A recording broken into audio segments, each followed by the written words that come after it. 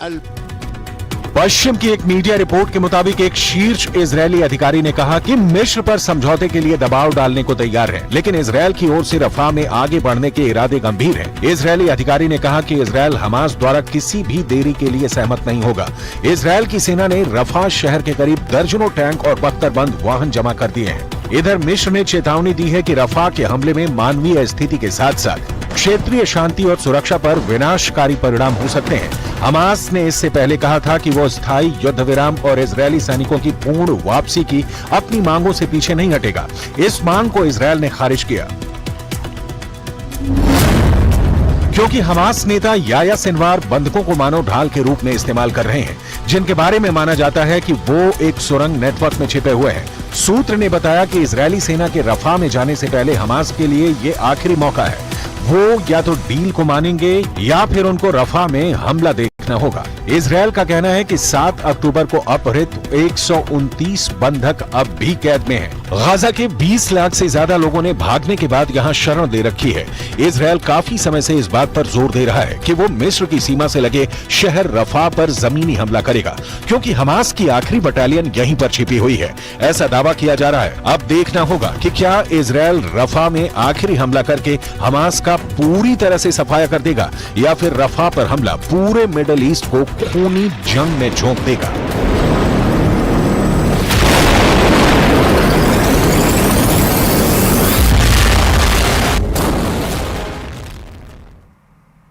और चलिए रुक करते हैं अगली खबर की ओर। गाजा का युद्ध अब अमेरिका के लिए बड़ी फास्ट बन सकता है। अमेरिका के अंदर गाजा को लेकर के एक ऐसी जंग शुरू हो गई है जिसका अंदाजा बाइडेन को भी नहीं था। इस वक्त अमेरिका के कई शहरों में गाजा के नाम पर बड़ी टक्कर शुरू हो गई है। देखिए रिपोर्ट।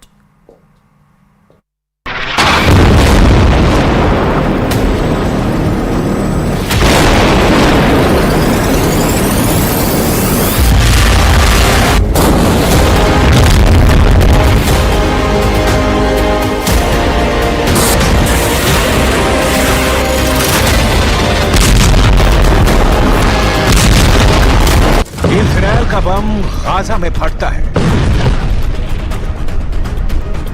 लेकिन उसकी धमक अमेरिका में सुनाई देती है। ना सिर्फ सुनाई देती है बल्कि जमीन पर ऐसी दिखाई देती है।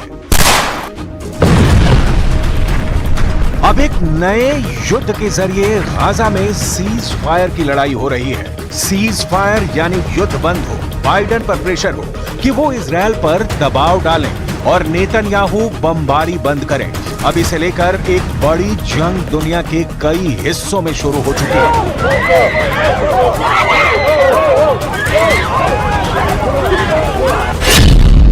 कहा जा रहा है कि गाजा का युद्ध अमेरिका में पहुंच चुका है। गाजा को बचाने के लिए अमेरिका में जंग शुरू हो चुकी है। इस जंग में अमेरिका के विश्वविद्यालय बैटल ग्राउंड बन चुके हैं।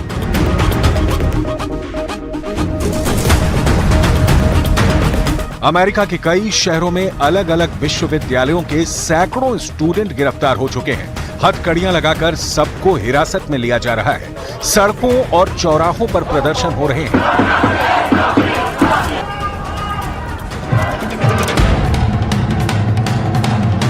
पुलिस और छात्रों के अलावा यूनिवर्सिटी स्टाफ पर एक्शन लिया जा रहा है। ये अटलांटा है और यहाँ पर छात्रों पर पुलिस की कार्रवाई की तस्वीरें विचलित भी कर सकती हैं। हंगामा और बवाल बहुत ज्यादा है। इनकी डिमांड है कि गाजा युद्ध रुके, पश्चिम एशिया में लगी आग बुझ जाए। This is insane. I just saw police use unnecessary violence for peaceful protesters. I saw police knock students to the ground. Clearly, you see a bunch of arrests going on. People were pepper sprayed. This is a school. Like, why is this happening? हंगामा America के शहरों में जारी है। आग Israel की सड़कों पर भी लगी हुई है। एक तरफ अमेरिका का ओहायो है, दूसरी तरफ इजरायल की राजधानी तेल अवीव है। दोनों तरफ तनाव फैला है, दोनों तरफ फसाद जारी है, दोनों तरफ भीड़ अपने देश के पुलिस के साथ जूझ रही है।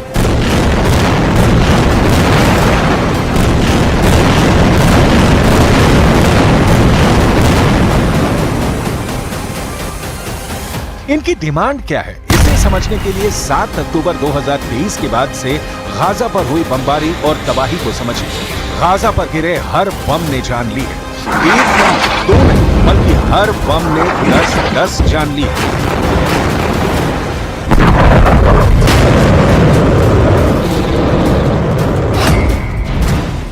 तो हमास के कब्जे में फंसे इजरायली नागरिकों के वीडियो ने बेचैनी फैला दी है।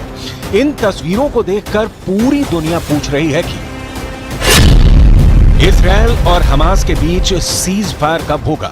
गाजा पर बमबारी कब तक जारी रहेगी? हमास के कब्जे से इजरायली नागरिक कब तक रिहा होंगे?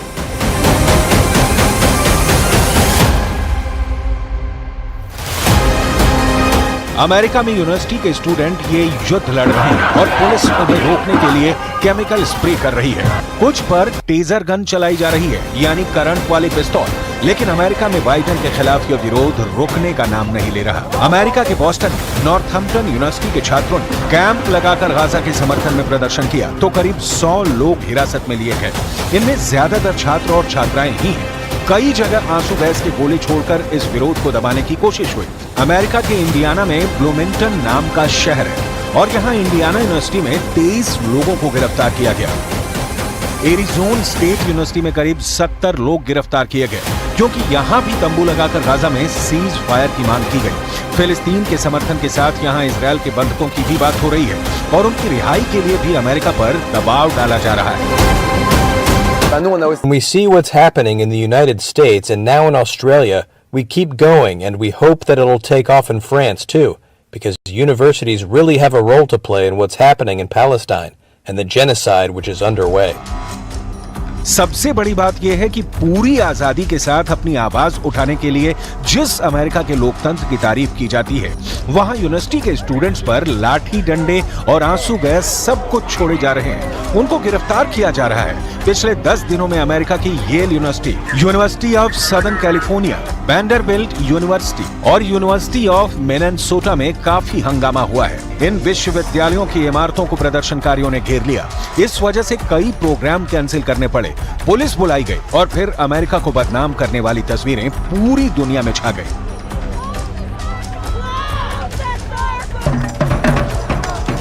न्यूयॉर्क की कोलंबिया यूनिवर्सिटी में भी ऐसा ही प्रदर्शन हुआ और यहाँ 100 से ज्यादा लोगों को गिरफ्तार किया गया।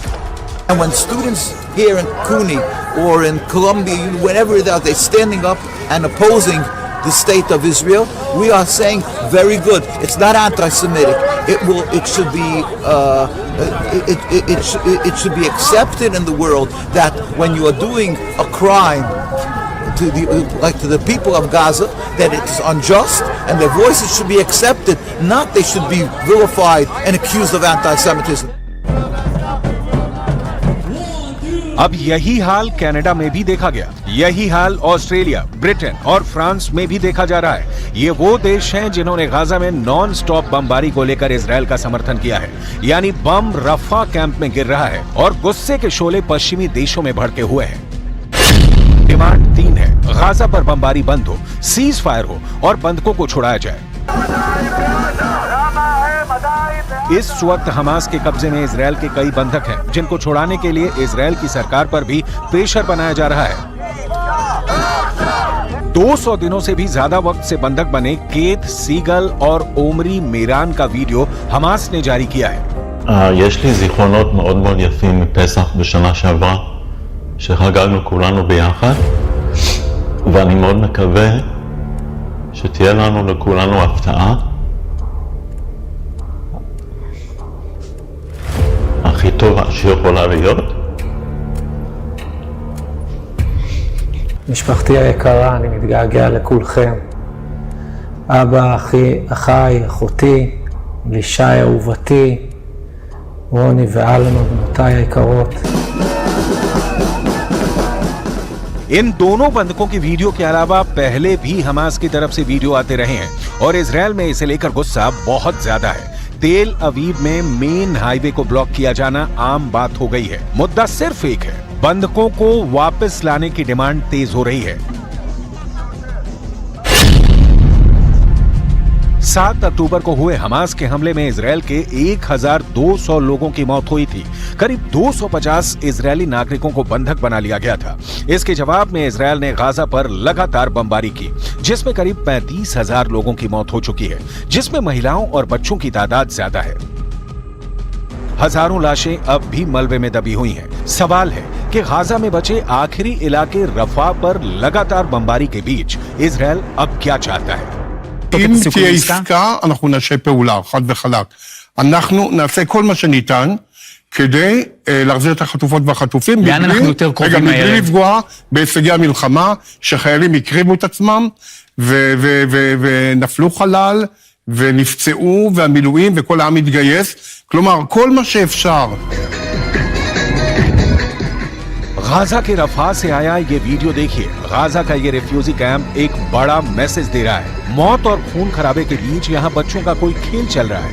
जिस गाजा की आबादी करीब 20 लाख थी, वहाँ 85% लोगों का घर तबाह हो चुका है। लोग अब दक्षिणी गाजा में एक छोटे से हिस्से में रहने को मजबूर है। कोई तंबुओं में रह रहा है तो कोई बमबारी से तैयार हुए खंडहरों के बीच सिर छुपाने को मजबूर है।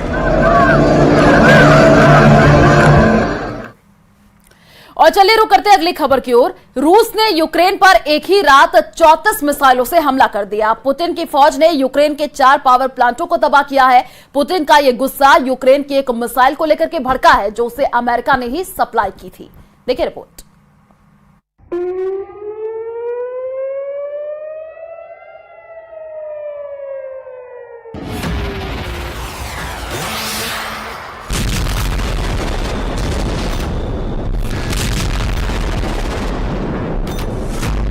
चौंतीस मिसाइल हमलों से यूक्रेन धुआं धुआं।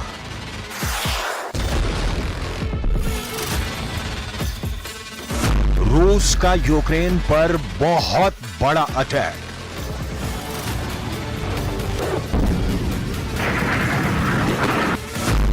यूक्रेन के 4 पावर प्लांट हुए तबाह।